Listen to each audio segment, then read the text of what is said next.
what to do po. Ayan.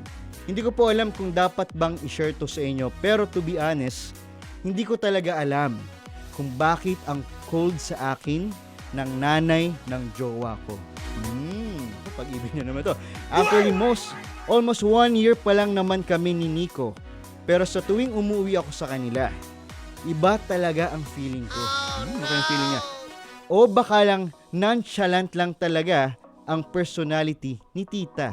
Hoy, tita na tawag, hindi pa mami. Ito, share ko lang. Si Nico kasi ang bunso sa magkakapatid. Plus, nag-iisang lalaki rin po siya. Factor po kaya yon? Ibig sabihin ba nito, ayaw sa akin ng nanay ni Nico? O baka, OA lang ako dahil lahat napapansin ko. What to do, Tito Mondi? Ang sobrang panining ng QC, si Cindy. Oy, Cindy ka ba? Alam yung best friend ko. Hindi ito si Cindy. Kasi taga QC pero lagon. Ito na. Nako, yung payo natin, medyo relate tayo dyan ha. 1 year, sabi na parang cold yung pagsasama o yung pagtrato ng kanyang nanay.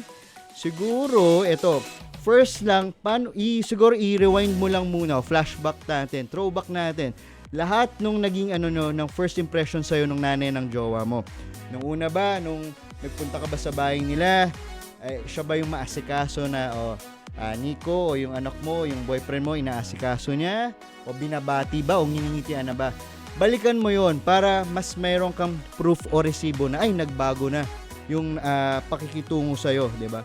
Tapos, itong sinasabi naman, na talagang nag-iba yung personality natin, nung nanay, siguro ito, pinaka isang bagay dyan, baka kailangan mo ng kasi kung mag-1 year ka, medyo nakakasawa din yun, di ba? Minsan yung mga nanay talaga ng jowa natin, naghahanap din ng yan eh. Kailangan din ng lambing yan.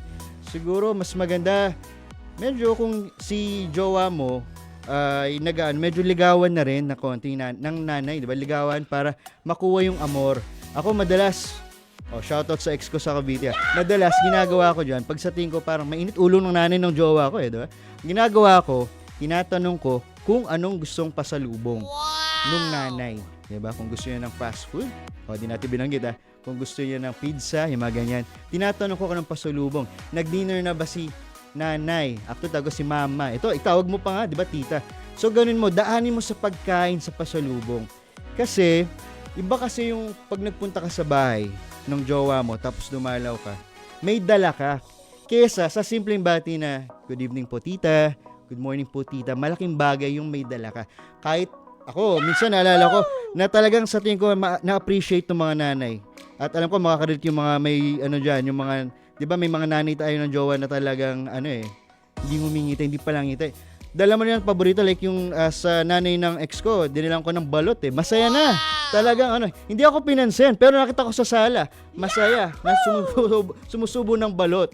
Kinakain yung balot na nakangiti. Pero, never ako binate Never ako binate, kumain ka na dyan. Pero, sa akin, nakapuntos tayo doon. Kaya, yun, sabi mo lang, hindi na talagang, importante na may, konting lambing. Tawagan ng lambing na pasalubong para mas, makapoint ka. Then second, ito na.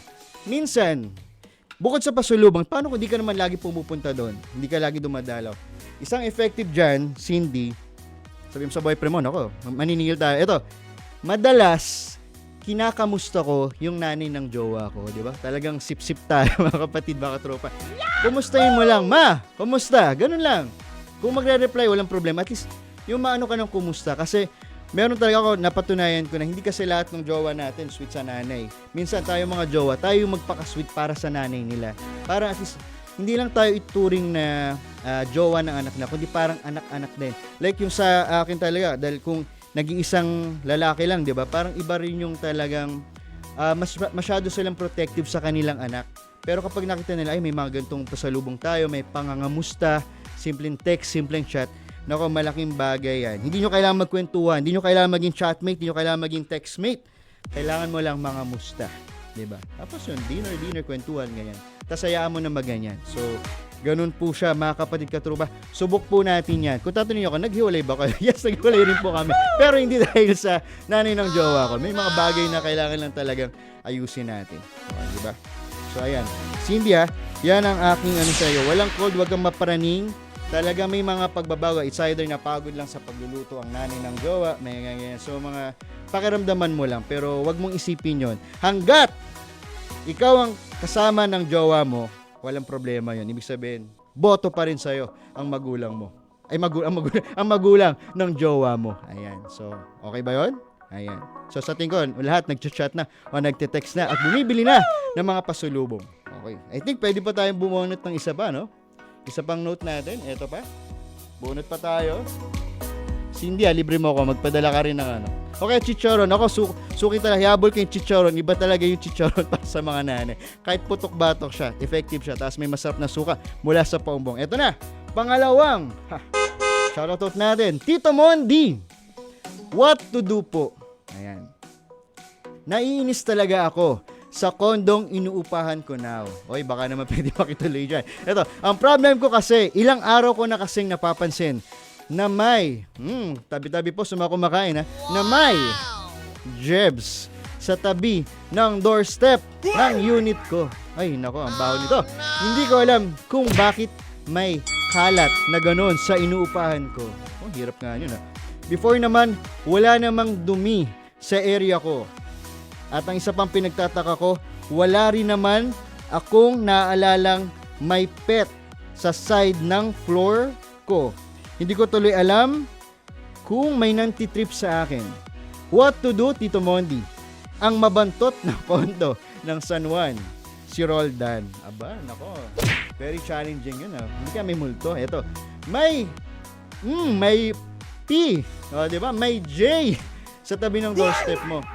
Sa akin, nako, base natin dun sa naranasan ko sa kotse namin dati. Yung mga tropa ko, ito, na-confirm ko naman talaga. Yung sa kotse namin, parang pinar ko. Pero pag sakay ko sa kotse, dun sa mismong apakan, may jebs talaga. May jebs talaga. Itong sa ano mo, condo unit, nako, madali lang yan. Ang pwede mo diyang gawin para mabalid yung inis mo na yan. Kasi hindi biro yung mga tinatawag na jebs mystery, di ba? Hindi kasi siya magandang pang prank, hindi siya magandang pang biro talaga, no? Dapat may ano yan, meron kasing nakakabastos, pero minsan merong health concern tayong kino-consider. Una, ito muna, i-document mo muna yan. Roldan, document mo. Kung sa tingin mo, wala kang pang picture mo muna para malaman mo kung alam mo, Monday, aba, may ano pa rin, may J pa rin sa yung ano. Tapos Tuesday, meron na naman. Tingnan mo yung ano, yung flow kung anong oras din. Kasi doon malalaman yung pattern eh. Baka may alas 5 ng hapon, tuwing kailan ka pumapasok o tuwing kailan ka umaalis, baka yan nalagay. Tingnan mo lang lagi para meron kang document natin, di ba? I-document mo siya para in case na magre-report ka, Roldan, meron kang proof. Kasi mahirap yung, di ba, kadalasan sakit natin itong mga katrupa, di ba? Kapag meron tayong nakitang jebs dyan sa ating tapat, pinupulit na natin agad, di ba? Bihiraan tayo mag-picture. Eto, picturean mo muna, tiyagain nyo na. Picturean nyo muna, lalo na condo unit yan. Picturean mo muna, tapos i-record mo lang para may proof ka. Then, eto na, dahil meron ka na, napansin mo, 2 days, 3 days, eto na, i-report mo na sa admin yan para sigurado ma-action na nila. Parang, hindi na to biro, nagbabayad ako ng association dues. Pero ibang dues ang sukli na ibabalik sa atin, di ba? Tapos, isa rin sa pinakamaganda dyan, sana ay abot siya ng CCTV ng yung condo unit, di ba? Kasi minsan nasa pinakadulo yan, yung unit mo nasa gitna. So sana umabot yung CCTV kasi yun pa lang, kung yung range ng CCTV natin ay abot, nako, panalo yan. Meron ka ng resibo na video kung sino man yan. Nako, wag lang sana magulat tayo kung sino man yan, di ba? Tapos, pwede yan, tanungin nyo kung may pet policy yung yung admin natin. Kasi, ako naman, minsan meron ako mga nakikitulog din po kami sa pag inaabot tayo ng gabi dito sa TV5. Meron kasi talaga na may katabi tayo ng condo na yung mga pets nila, merong diaper. So, sana kung naririnig mo na may aso yan, possible yan talaga. Posible, pupusta natin yan, galing yan sa pet nung katabi mo. Pero, wag mo muna i-confront i-ano mo lang muna, i-review mo na. May pet policy tayo, lalo sa admin, tapos i-check mo maigi. Tahimik ka muna, pakinggan. Aba, may tumatahol na aso. Yan pa lang pwede na maging cause. Kasi imposible, kung poops yan ng dogs o ng cats, pwede yung maano yan Diba? Pwede siyang maging resibo mo. Tapos yun, wag ka muna magko-confront, Roldan, kasi mahirap yon. Kasi kung wala ka ebidensya, nako, babalikan ka talaga. Tapos, pwede pa dyan na pinakamadali. Dahil tayo, public service natin. Dahil kung talaga minsan makukulit yung makasama natin, hindi nga lang actual to sa condo, minsan sa mga apartment, no? Pinakamaganda dyan, ginagawa namin sa bahay, yung parang training pad, tapos i-sprayan mo, may nabibili yun sa online. Ikaw na, mag-spray ka na. Para mahiya, kung sino man yung may alagang yun, ilagay mo na dun sa tabi ng doormat mo, yung mismong training pad na may spray, kasi matik, pag naamoy yun ng mga aso, doon na sila iihi, doon na sila pupoops. So, ganun siya, di ba? Para mas madali. Kasi ang hirap din na may kaaway, tapos wala kang resibo, di ba? Kaya, ayun. So, madali yan, ha? Ikaw na magkusang loob. Pero, importante, huwag kang papayag na matapos ang buong linggo na hindi mo makikilala kung sino yung pasaway na naglalagay ng poops dyan sa yung condo unit dyan sa labas. Okay ba? At yan po muna ang ating shoutout notes. Keep sending us your problems at susubukan po naming solusyonan ang mga ito gaya po ni Roldan at Cindy na sana nakatulungan po kami sa inyo. Mga kapatid, dito tayo sa totoo. O, yan yun yung boses. Pagbigyan nyo na, minsan lang naman yan.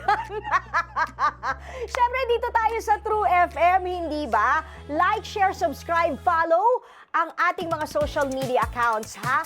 At True Network PH. Yun lang ang keyword na hahanapin nyo. TrueNetwork PH. O, like, share, follow, subscribe para bongga talagang levels natin sa FB, sa IG, sa X na dating Twitter, sa YouTube and TikTok, pati na rin sa mga podcast.